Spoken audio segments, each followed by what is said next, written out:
Hey, and welcome back to the 3-2 Brew channel. Today we're going to be doing a little deck tech on the deck that I played previously in the 7.02 Premodern MTGO League. This is heavily inspired by a deck list which I'll link below by Lucas Carlson that he played at the Misty Mountaintop Game Spring Cup and took top four with.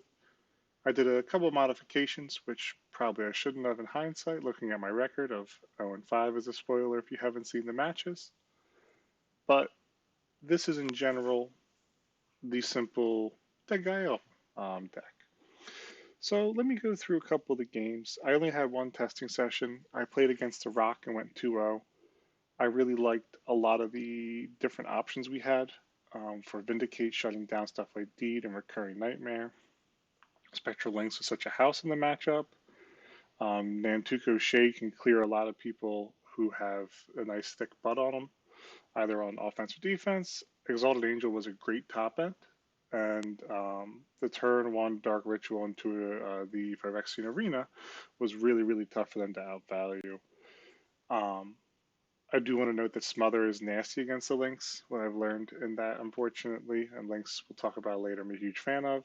Um, Indeed, an X2 swept up my Withered Wretch, Nantuko Shade, and a regen on a silver.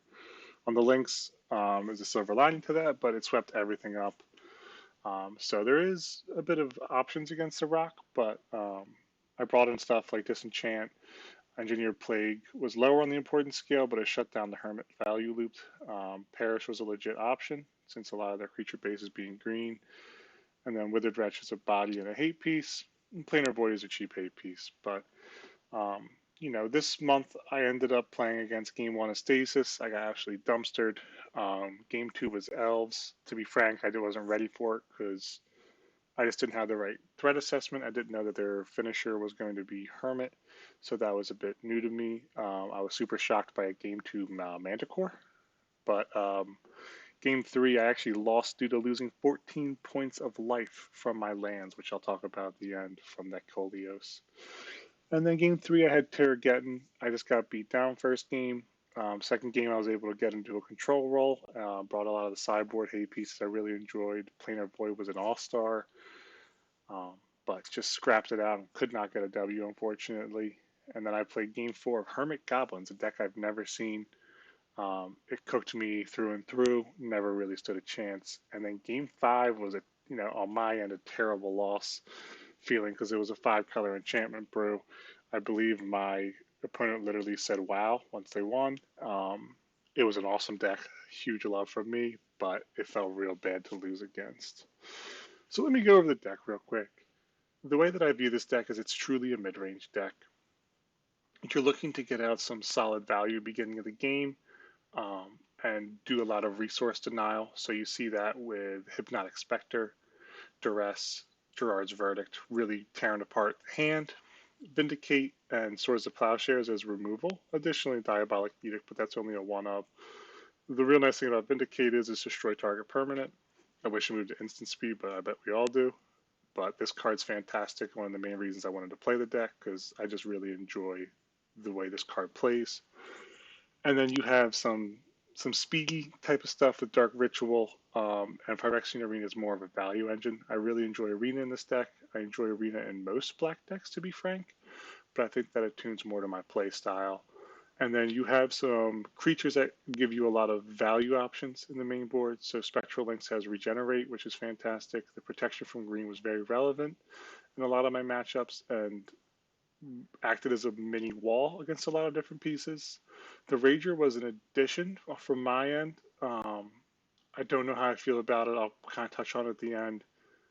In this deck, I don't know if I love it due to the mana base, but it's a really nice 3 mana 2/2 body. Lose a life, draw a card. And Tuco Shade obviously gets pumped. It's a bit tough with the devotion, and that's something else I'll probably touch on at the end. And then Exalted Angel on the top end. I only had a 2 of. I think I would have really liked a 3 of. Quickly, this card is becoming an absolute favorite of mine. I think the art is gorgeous, and I also really, really just enjoy the way it plays and the play patterns and the decision trees that it offers. So the lands down here are a bit tough. I'm running 3 Wastelands, 3 Tainted Fields, 9 Swamps, 3 Plains, and 4 Caves of Kolios. I will say I really wish that we had marsh flats in this format. It would make the smoothing of lands a lot better and a lot easier, in my opinion. But, we can't have it all. In the sideboard, then, this is exactly ripped off from the deck that Lucas Carlson had actually brought to that tournament. I pretty much did a complete copy. Planar Void, I kind of wish I had a 2 of and only a 1 of the Withered Wretch for most of my matchups. I'm a huge fan of Planar Void. I played in EDH. I just really enjoy the way that this card is a single mana and eats a lot of different plants because you have a lot of items like, Hermit or just stuff of that realm where you're putting it in and then instantly kind of winning on the turn. A 4 of Disenchant was a really interesting move I wasn't quite ready for, but it did come in quite handy a couple of times. There's a lot of different pieces that care about enchantments, and then obviously you have stuff like Stifle Knot that cares because it's, at the end of the day, it is an artifact, so it's a decent piece of removal against it. There's a game where I played against a red deck and forgot Warmth, but I will say I plan to put this in quite a few white decks moving forward. I am considering something like the Solution in the future, and I really, really like this. The life gain is not to be trifled with. So it's tough against stuff like a true mono red Sly or a burn deck that's running Sulfuric Vortex, but that's what the disenchants are there for as well. Withered Wretch, again, another piece of graveyard hate with a body attached to it. I'm a large fan of this card. It's fantastic. It gives you a lot of different option trees as well, and lets you hit stuff when you need to hit it, or stuff that's already in there. Planar Void comes down a bit later. Engineered Plague is a 3 of in the board here. This is a classic must-have. I have the 7th edition art. Unfortunately, I wish I had the OG art. I'm a huge fan of it, but yeah, this is a great hate piece against tribal or just decks that, run lower. Not even a tribal deck, but something like the Rock or anything that does a recurring theme of giving you value tokens and such. I'm a huge fan of naming, Squirrel 1 and then probably Elf on the second one if you draw it. Infest was a card I'd never seen prior. Huge fan of it. All creatures get -2/-2 until end of turn. Another one I wish moved to instant speed. This would be a really good blowout. It hits quite a few cards in my deck, unfortunately. It almost hits everything, but on my end, it's kind of negligible.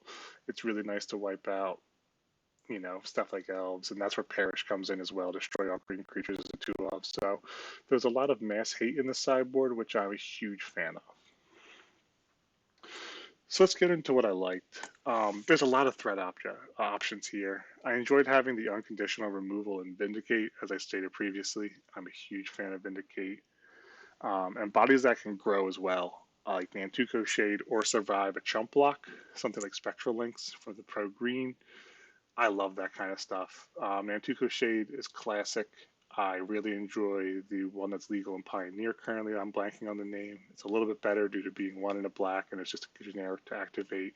And it also exiles creature cards and they die. So it's got a bit of a pump since the original block that came out in, but Nantuko Shade is fantastic.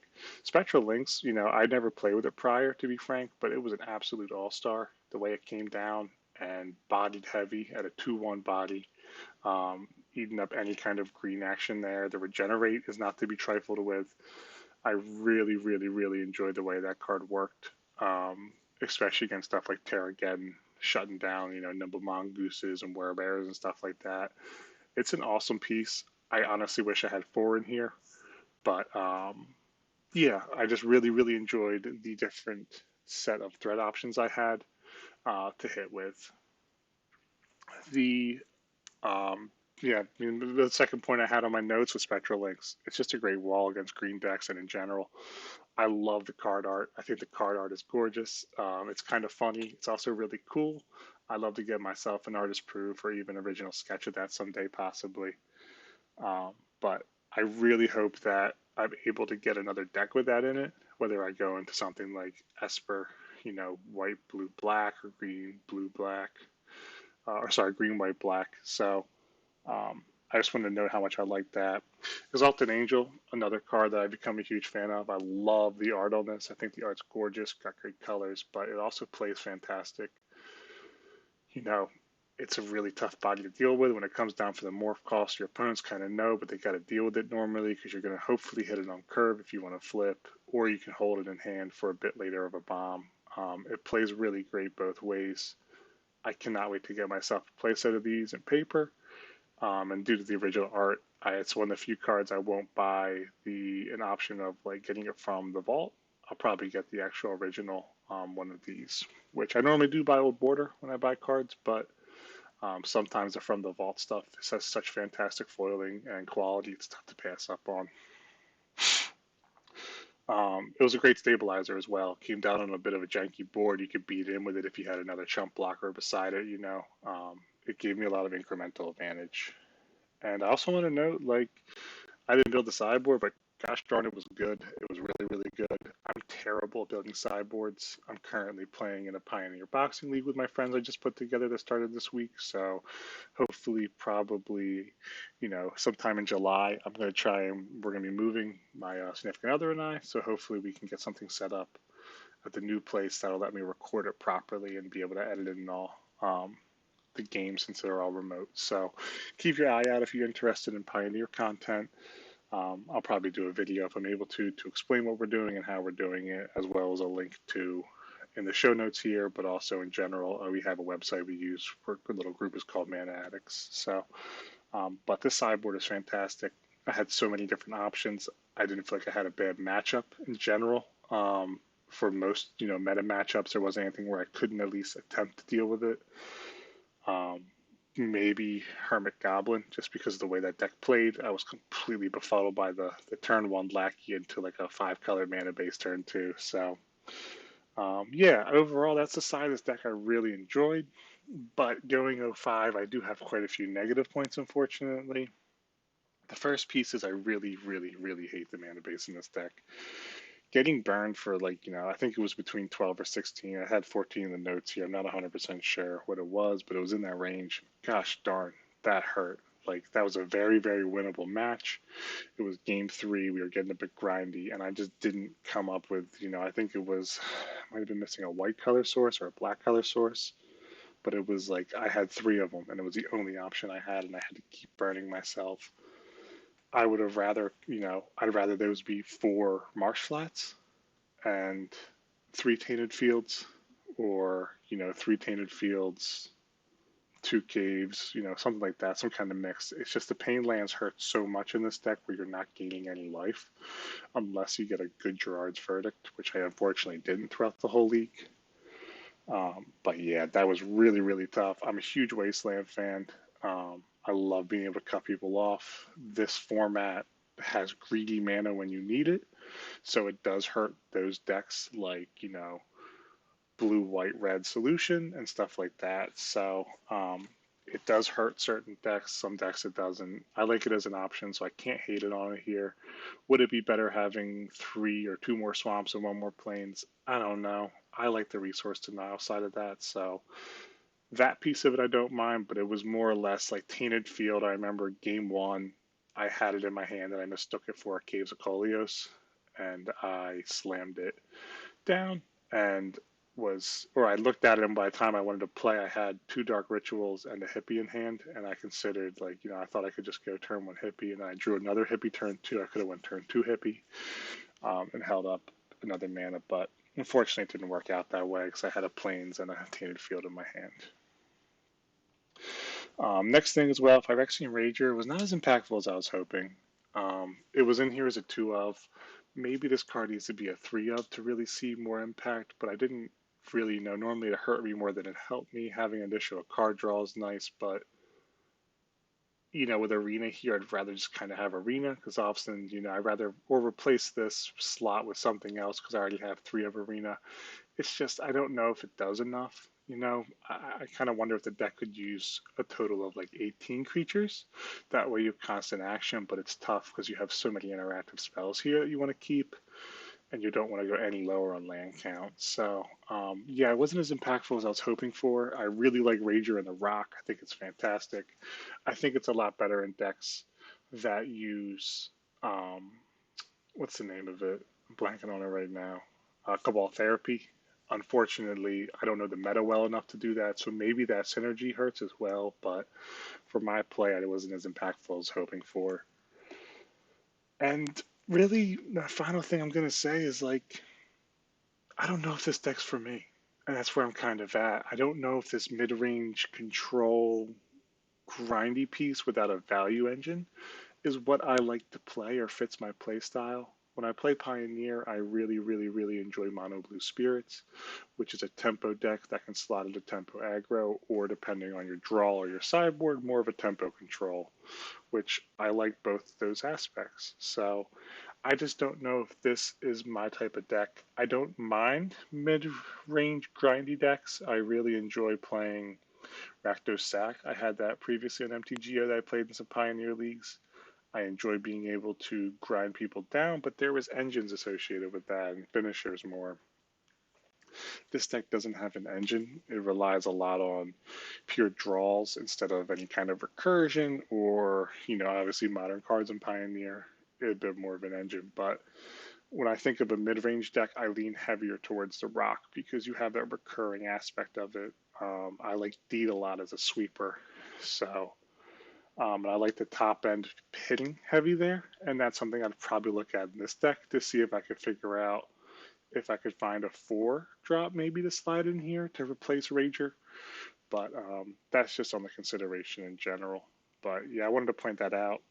I just don't know if this is my kind of deck, and it's odd because I own Pit Rack um, in paper, so I really enjoy mono black, resource denial decks. But just the way that this ended up playing out, I don't know if this is for me. So it's a bit saddening. I'm not upset that I bought the deck. I've always wanted to try Dead Guy Ale, and this is a pretty solid version. But yeah, I just don't know if it's for me, unfortunately. So I have it here. If I have a buddy who's interested in this, and if he wants to play this deck, he can always take it on loan. Um, the notes that I had for what I would change is I'd probably cut the 2 Rangers and add in 1 Lynx and 1 Exalted Angel. I'd probably do that regardless and just try to up the creature count a little bit more. I think that having a bit more presence on board would be nice.